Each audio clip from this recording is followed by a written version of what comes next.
Pisces, welcome to your weekly Sidereal Astrology forecast. This is for November 21st to 27th of 2016. I'm Athen, and this channel is about using the actual constellations in the sky, known as Sidereal Astrology. If you are new to the channel, be sure to check out the link down below because the signs are different, which means your sign might be different, and you'll want to watch this for the right sign. All right, so Pisces this week, a lot going on, as it has been a very impactful past couple months. This week, things are shifting with focus. The sun's going to be shifting into Scorpio. We've got a very powerful square between your ruler Jupiter and Pluto, and a couple other very impactful things. So let's go ahead and talk about the beginning of this week. The sun's shifting into your ninth house. There's already been a big emphasis on your ninth house. This is the house of basically the spirit of life, but it's your belief systems.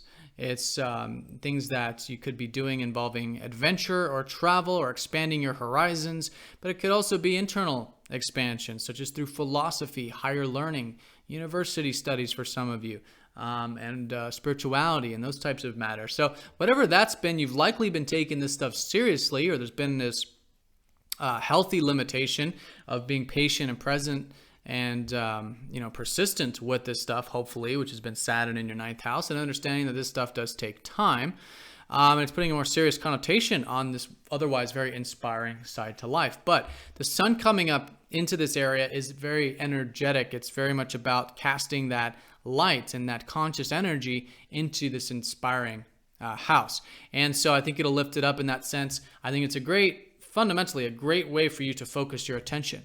In other words, how can you expand your horizons? How can you see possibilities, potentials, be more aware of your belief system? And again, tap into that adventurous spirit. And that could be a very energizing force for you, okay? And really lift up what has, again, been an otherwise very grounded, very real, limiting, sometimes feeling area, which is Saturn. But there's a new chapter with that. I do want to mention right after that, Mercury is going to go over Saturn, emphasizing this new beginning with all of this, the belief systems and practicality, how you can work on the practical sides of all these possibilities, which is really good. Now, there's a couple key areas involved with all this. First of all, the sun does rule your sixth house, so it could be that particularly your work and your routine, which, really is the emphasis this year and next year, whether it's your self-improvement, your work, whatever that is, really good positive force with the North Node in that sixth house. But now the sixth house ruler going into the eighth, maybe it's about a bit of those possibilities with all that, or a bit more of the spirited energy with that, or seeing potentials with it. That could be very positive. Mercury does rule your fourth, so same thing. This has already been emphasized. Maybe when it comes to the home and family life, there is this greater inspiration about it. But with Mercury going over Saturn this week, around Wednesday, it does again have that more serious connotation. So the best way of working with this conjunction is to be on the right side of the aspect. In other words, to be patient, to be persistent, really start a new chapter in your life in terms of how can your home, family, and even health be something that you can build for the long term, right? The long-term values versus the short-term enjoyments. And in that fashion, you're in the right side of this. And then I think you're going to find that over the coming months, really, because this is a yearly cyclical thing, you're going to find a lot of these new beginnings that might be being planted this week, continuing to move forward, so they're real grounded and long-term there. So not only home and family and health, but also too with relationships. Mercury does rule your seventh. You got Jupiter in the seventh house. It's just an excellent time to be connecting with new and existing relationships, or just with people in general. And it could even be, it could be anything from business to clients to family relationships to, romantic and all that good stuff. And this is, again, your ruler, really putting an emphasis on this seventh house lately. So good positive energy. In fact, Jupiter is going to be sextiling Mercury right around that same time on Tuesday, right before that conjunction with Mercury and Saturn. So yeah, it could be a first half where it could be maybe quite easy with the relationships, or maybe you're learning. There's a bit of inquisition about them. There's just a synergy between those two key areas. And even your career too, I think, can really benefit. Your productive life can really benefit from those relationships right now and partnerships, which is Jupiter who rules the 10th in the 7th. But anyways, a new chapter this week. And I think seeing the long road with your roots, home, family, health, and the long road with relationships is a really good way of working with that conjunction. Then about the middle part of the week and really all week long, Jupiter, your ruler, squaring up to Pluto, does suggest that this is a week where you are changing or where you can change.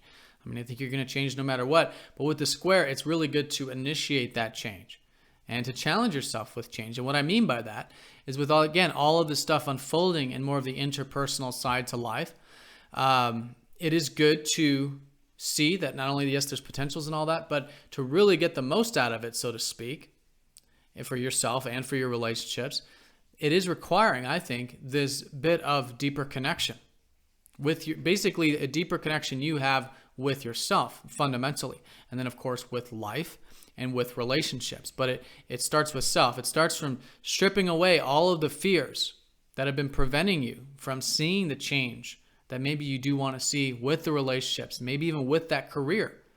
Okay, Jupiter rules the 10th, Pluto's in the 10th. So there's been a lot of changes with the whole career productive stuff. And I say career, it doesn't necessarily mean for profit. Anything you're doing that is your legacy, your productive work. But anyways, this transformation and change does require diving deep, being aware of if you do have any fears that are preventing you from making the changes that you want to make. And it's about being aware of the fears because, that's the first step, become aware of what we're changing here. But then the next step is to accept the fears. All right, accept that we do have these inhibitions and these blocks and these things, and to literally accept them, because what happens when we accept is they no longer have control over us, right? What happens when we don't care, when we're detached? It frees us up. We're no longer bound to that. So it's that kind of a thing. So Jupiter, usually it's more about, let's just go with the flow. Let's just take it easy. Maybe we'll get to that next week. When it's in a square, it's not, sometimes Jupiter, it's not a given. It's just more of sometimes we'll rest on our laurels about it or just feel over-inspired about it, but then not really get to the deep truth. But this is a week of really getting to the deep truth, making that interchange, whatever it is you're guided to make, to dive deep, to accept those fears, and then to, as a result of freeing yourself up there, then making the change you want to see. And again, I think it's involving career. I think it's just fundamentally involving you in all of the different areas of life. It's your ruler. Okay, so it could be a very significant week. And again, the square does involve initiation, challenging yourself to do that, but the rewards can be equally proportionate.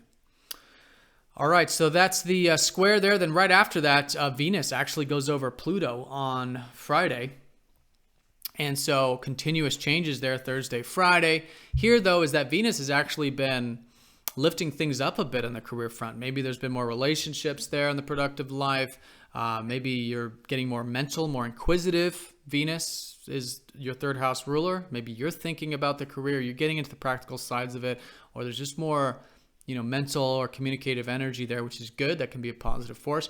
There's also a deeper connection to it that can be available. A bit of openness and vulnerability through the career stuff or with it or at work or whatever it might be. That's Venus who does rule your 8th. But these areas are also going through transformation. I think your mind's transforming going into the weekend, your perspective of things, seeing the practical side of things, initiating that, stripping away any fears you might have, any old past patterns that have to do with mental noise and ego and things that are preventing you from seeing. Again, these changes that have been really trying to make their way through your career. And in this case now with your mind.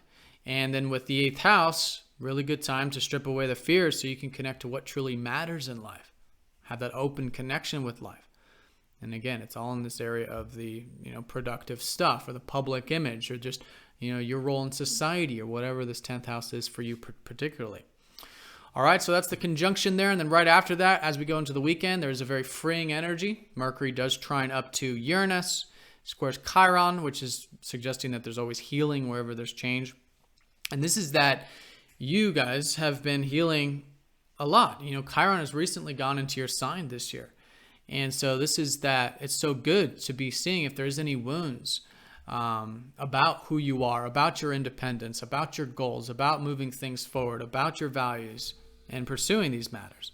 And if there is, being aware of them, obviously, first step, and then accepting them again and healing, because it's only through the acceptance that we heal.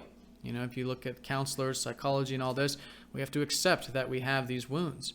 and traumas even sometimes with Chiron. But I think the more willing you are to do that, I think no matter what, it's going to be a rejuvenating weekend, especially with Mercury trining up to Uranus, but initiating that healing, initiating that, that awareness of any insecurities, doubts, or wounds you might have about you or life or independence or whatever it might be. But I think it's going to be very freeing. Uranus is in your first house, so it's really been these past many years all about you accessing who you truly are, freeing yourself up, individuality, all right? And that could be a very positive force. Again, maybe inspiring you with those belief systems, the ninth house, perspective, maybe some new and something different with your home life, maybe with relationships. In fact, again, Mercury rules the 7th. Could be a good weekend for that also. All right, so that's the trine going into that weekend. I do also want to mention that Mars is in your 11th house. So although not forming any aspects this week, it's still really good to initiate some of your aspirations, okay? Personal aspirations, future things. It's not just the productive here. This is just everything that you hope and wish, your future stuff, putting energy into that. And maybe even, too, a lot of you connecting with your friends or your network circles can be a very good motivating force as well, which is Mars in the 11th. All right, but the way I would sum up this week, Pisces, in terms of the strongest emphasis is that, yes, there's a lot of emphasis on your ninth house, the shift of focus on seeing how you can tap into that spirit of life. Focus on, expanding your horizons, internal and external. And I think you can find that very energetic. There's a lot to learn still about it. And again, this is about long-term things you're building with all of this. Whether it's something specific like, study or spiritual, activities or travel or something like that, whatever the tangible thing might be, or maybe it's just all internal, whatever it is, patience, discipline, this is all stuff that you can be enjoying in the long term through the short term, patience and maybe hard work there. So that's the shift there. And then of course, the most important aspect this week is that Jupiter is squaring up to Pluto, your ruler. Lots of changes taking place. And the deeper you're willing to dive, great. The more you're willing to accept, great. And I think you'll find that it's positive changes, not only for you, but maybe your career, maybe relationships, and then maybe even your mind's changing and this deeper connection to your career and all this is changing as a result. All right, so Pisces, have a fantastic week. Thanks for watching, and I'll see you all next week.